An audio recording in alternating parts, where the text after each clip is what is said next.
Good morning student, welcome to my channel ICIC coaching क्लासेसमध्ये मी आपले सर्वांचे हार्दिक स्वागत करतो. विद्यार्थी मित्रांनो, मी आपणास शिकवत आहे इंग्रजीमध्ये कसं बोलावं, how to speak in English. यासाठी छोटे छोटे वाक्य देत आहे, त्या वाक्याची तुम्ही चांगल्या पद्धतीनं प्रॅक्टिस करा. आजच्या सेशनमधलं पहिलं वाक्य आहे she had gone to read. She had gone to read. She had gone to read. She had gone to read. ती वाचायला गेली आहे. ती वाचायला गेली आहे. हे जे वाक्य आहे या वाक्यामध्ये सी हा कर्ता आहे आणि हॅड ही टू हॅवचं भूतकाळी रूप आहे आणि मुख्य क्रियापदाचं हे तिसरं रूप आहे, गो वेंट गॉन. म्हणजे हे वाक्य कोणत्या काळामधलं आहे, तर हे वाक्य पूर्ण वर्तमान काळामधलं वाक्य आहे.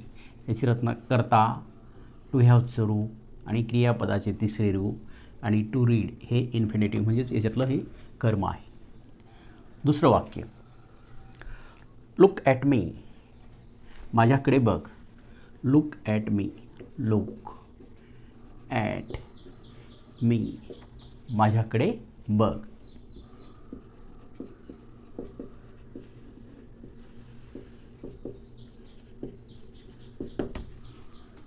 Number 3, now you try.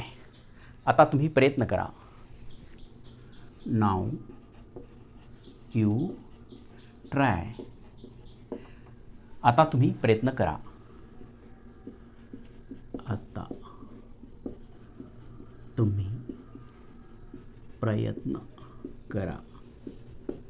Now you try. आता तुम्ही प्रयत्न करा.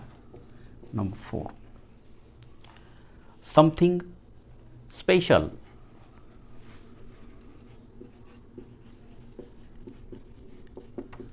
Something special.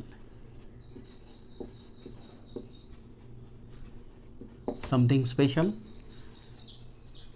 काहीतरी खास.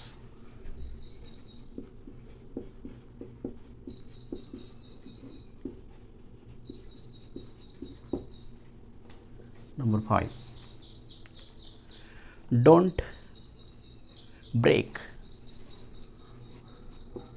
Don't break. Don't break. मोडू नका.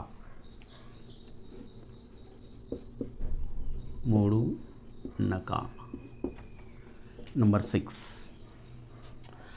I will let you know. I will let know. I will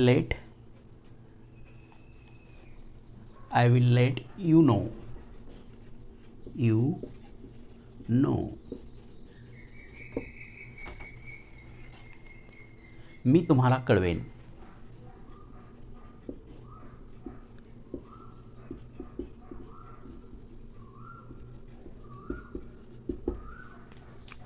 seven, show मी. मला दाखव. शो मी. मला दाखव किंवा मला दाखवा.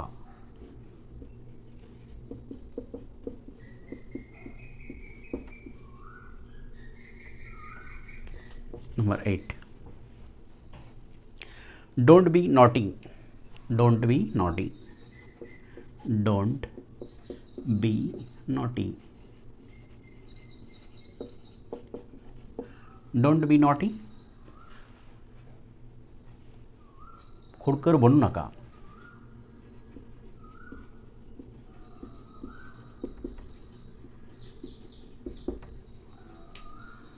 Number 9, I am having fun. I am having fun. I am having fun. I am having fun. मला मजा येत आहे. मला मजा येत आहे. Last, I have told him. मी त्याला सांगितले आहे. I have told him. I have told him. मी त्याला सांगितले आहे. मी त्याला सांगितले आहे. हे वाक्यसुद्धा पूर्ण वर्तमान काळातलं आहे, कारण टू हॅवचं हे वर्तमानकाळी रूप आहे या वाक्यामध्ये हॅव, आणि क्रियापदाचं हे दुसरं रूप आहे, तिसरं रूप आहे tell, told, told. I have told him. मी त्याला सांगितले आहे. ही पूर्ण क्रिया झालेली म्हणजेच पूर्ण वर्तमान काळामधलं हे वाक्य आहे. या सर्व वाक्यांची तुम्ही चांगल्या पद्धतीनं प्रॅक्टिस करा. या व्हिडिओला जास्तीत जास्त आपल्या मित्रांना, नातेवाईकांना शेअर करा आणि कमेंट बॉक्समध्ये कमेंट लिहा हा व्हिडिओ तुम्हाला कसा वाटला. Thanks for watching.